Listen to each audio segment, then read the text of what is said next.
first time namin yung bubiyahe ng Manila. Kasi po kailangan punta ng immigration. Tapos ako po yung first time na nagpunta dito ng solo sakay sa aeroplano. All my parents po, tapos mga brothers and sisters, they were texting me, oh, nasan ka na? Baka mawala ka. First time na nag-apply, first time nag-interview. Kasi noong una, nung last 2021, may nagsabi na sa akin ito na, uy, apply ka sa Teach USA. Sabi ko, ala, baka scam. Pero nung yung isa po naming friend, narito na din, si Ma'am Darlene, nung mabalitaan namin na paalis na siya, nag-resign na siya sa DepEd, paalis na, may month na, yun, na-trigger na uli at sa akin na, uy, mag-a-apply ako kasi hindi naman pala scam. Opo. So, yan nga. Si Ma'am Darlene po kasi yung naging, kumbaga, daan. Batangas! Opo, Yes kasi po si San Ma'am Juan. Darlene po kasi is, bali po sa Marca, yung school namin na pinuntahan namin is, doon po ako nagpa-transfer kung saan siya umalis. Sabi niya, uy, try mo Sir Marcel dito sa Teach USA kasi maganda dito. Sabi ko, okay, sige, try ko. Pero syempre po, kinakabahan nga ako kasi yun ang simpleng pagpunta lang ng Lipa, Lucena, kailangan ko na kasama yung USA pa kaya. At pero saka, sabi ko, syempre nga, kumbaga nga po daw po, self-confidence at saka tiwala lang, kayang-kaya.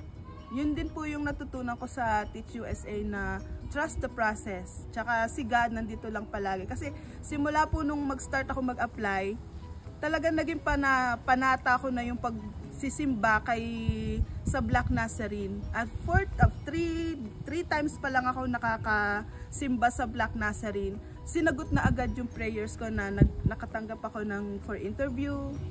Tapos na-interview ako din. Natanggap agad ako doon sa una kong interview at saka super thankful. At marami rin ako natutunan doon sa Wise app na ipinagagawa sa amin ng Teach USA. Marami kami natutunan na trust the process. Kung sa'yo talaga, sa'yo kahit anong gawin mo, hindi para sa'yo, wala kang magagawa. Pero syempre nag-trust ako kay God, nag-trust ako sa sarili ko, at syempre nag-trust din ako sa Teach USA. Yung dadagdag ko sa trust the process po, kasi nga noong una, sabi ko nga sa inyo Ma'am Gemma, naku Ma'am Gemma, paano kaya yung interview ko November 28? Sabi nagka-glitches, tapos November 30 nagka-glitches ulit. Sabi ni Ma'am Gemma, hindi, try mo, tawagan mo ulit yung HR. Sabi ko, sige nga po. So, December 7, oh my goodness, na-interview nga po ako, tapos sobrang saya kasi December 22, job offer agad. Sabi ko, oh my God, once a lifetime opportunity nga po, so grab agad. So napakasaya po dahil with Teach USA nga po talagang alagang-alaga ka from collab, kasi syempre pumunta ka dito sa USA, iba naman nga yung way ng educational system sa Pilipinas dito with kahit talagang ibang-iba. So sa pamamagitan ng collab, talaga sabi ko, ano kaya to sasagutan? So kailangan mo pala panoodin yung video, pero kailangan mo lang talagang maging matatag at saka isa-isahin mo talaga yung video, ang dami mo matututunan. So very thankful po ako sa Teach USA, lalo na kay Ma'am Gemma at kay Ma'am Hina. Sa finances naman po, yun, maraming iniwang loan down. But utay-utay po, nakakabayad na. Hindi na problema namin na, saan ba ako kukuha ng panghulog? Saan ba ako kukuha ng ganon? Talaga pong big help sa amin po itong pagpunta namin sa US. At saka marami kaming natututunan na in the near future, baka pagtapos namin ng program, ma-share din namin sa kapwa namin mga Pinoy. Oo nga po, yung i-share mo yung kasabi nga po dito, talaga sabi mo, ay ganito pala yung way ng pagtuturo dito, ibang-iba sa Pilipinas. Pero may magaganda ka naman talaga pong matututunan dito. Yung sabi, ay ganun pala ang dapat gawin kapag ang bata ay medyo natapos na sa activity. Kasi, kailangan pala may sasunod ka na agad. Ma'am Gemma, ibang-iba ang way na pakikipag-mingle mo sa mga bata dito.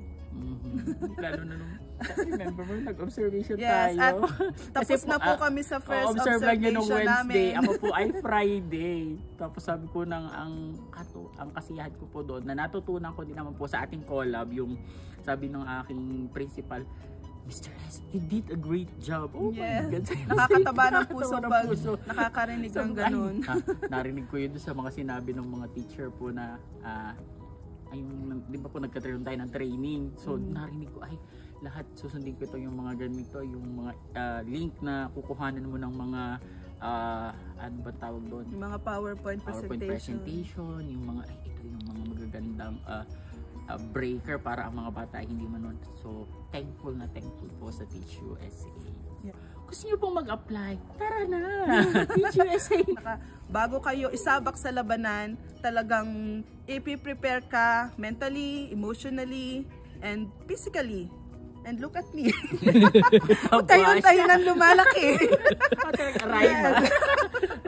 Oo nga po. So, dapat po, bago kayo pumunta dito, besides po ng, malaki talagang naitutulong ng Teach USA, kailangan talaga yung tatag ng loob. So, yung homesick, yun yung pinakamahirap dito. Kaya nga lang, kasi sanay ako sa Pilipinas sa school bahay. So, medyo hindi ako naho-homesick dito. At saka nga, yung sabi nga ni Miss Roan na, sa tulong ng Teach USA talaga na tutulungan yung mentally, physically, emotionally talaga mababalance mo sa tulong nila. Kaya very thankful po kami Ma'am Gemma, Ma'am Hazel, si attorney na tumulong po sa amin lahat. So tara na uli, Teach USA na tayo.